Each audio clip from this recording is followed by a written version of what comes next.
Assalamualaikum. Hi everyone. Welcome back again for another vlog, cooking vlog.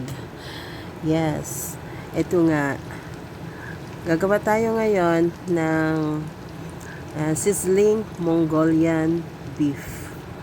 So napaka-easy lang ito, guys. At nandito yung ating ingredients. Yes, meron pala akong beef, bali 2 pounds ng beef.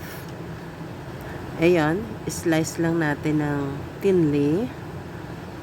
At saka maglalagay tayo dito ng minced garlic and ginger. It's about 2 tablespoons.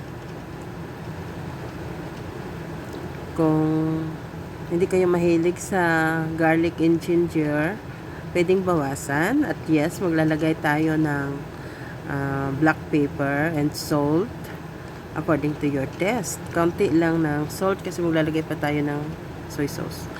Yes, 2 tablespoons of lemon juice.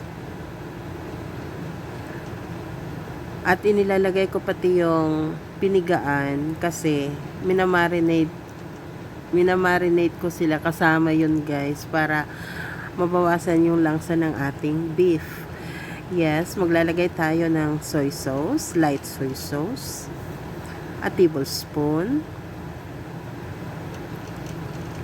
and a tablespoon of dark soy sauce,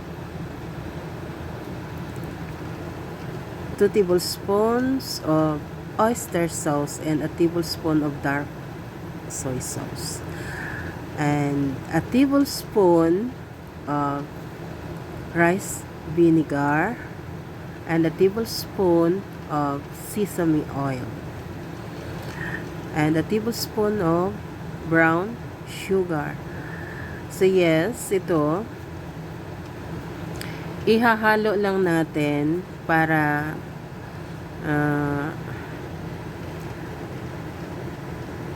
maging maayos yung ating pagmamarinate na ito. Halo-haloin lang natin ng maayos at imamarinate lang natin ito ng 3 hours or pwede rin na overnight. Pero ako, bali 3 hours lang ito, guys. So after 3 hours ng pagmamarinate natin, ito na nga, maglagay na tayo ng 2 tablespoon ng oil sa ating pan o kaya butter. Pero sa akin, nilagay ko ay cooking oil. Nasa sa inyo kung gusto niyo ng butter. Pero mas masarap talaga kung butter lang ilagay. At ito, ipapan fry lang natin ito, guys, para hanggang maluto yung ating beef. Pero yes, ang aking palang secret na ito, guys, naglalagay ako ng pinch of baking soda para madaling lumambot ang beef. Pinch lang kasi kung minsan napait siya kung medyo marami. A pinch of baking soda lang para madali yung paglambot ng ating beef. So yes, ihahalo-halo lang natin para hindi masunog. At yun, hayaan lang natin siyang matuyo. At ito nga, parang umiibabaw na yung oil ng ating beef. Halos nagluluto siya sa sarili niyang yung katas. So malambot ito, guys, kasi sabi ko nga, naglalagay ako ng pinch of baking soda.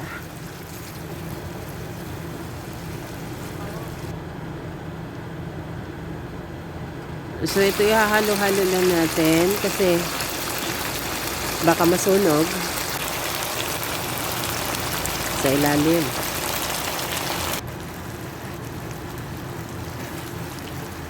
So pag ganito na, malapit na siya, diba? Pero gagawin pa natin counting brown ang beef.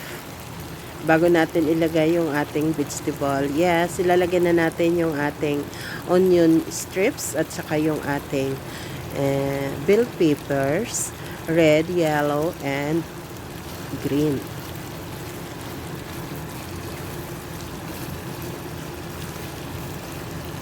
Ito, halo-halo lang natin kasi dapat hindi gaanong luto, yung half cook lang yung ating bell pepper at saka onions.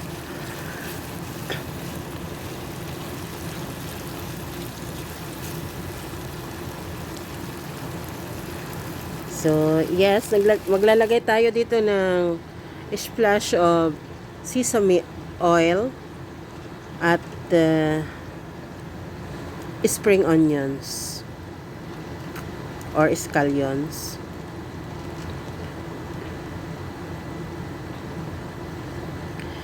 And syempre, kung gusto nyo, maglagay din kayo ng ano guys, ng sesame seeds. Yung pagluto na siya. So, ito na. Ready na. Ready na para isi-serve na natin. Ilalagay na natin sa serving plate. So, ayun. Ilagay na natin sa ating sizzling plate. Ayun. Ang bango-bango. Wow. So, okay. Thanks for watching. Hanggang dito na lang.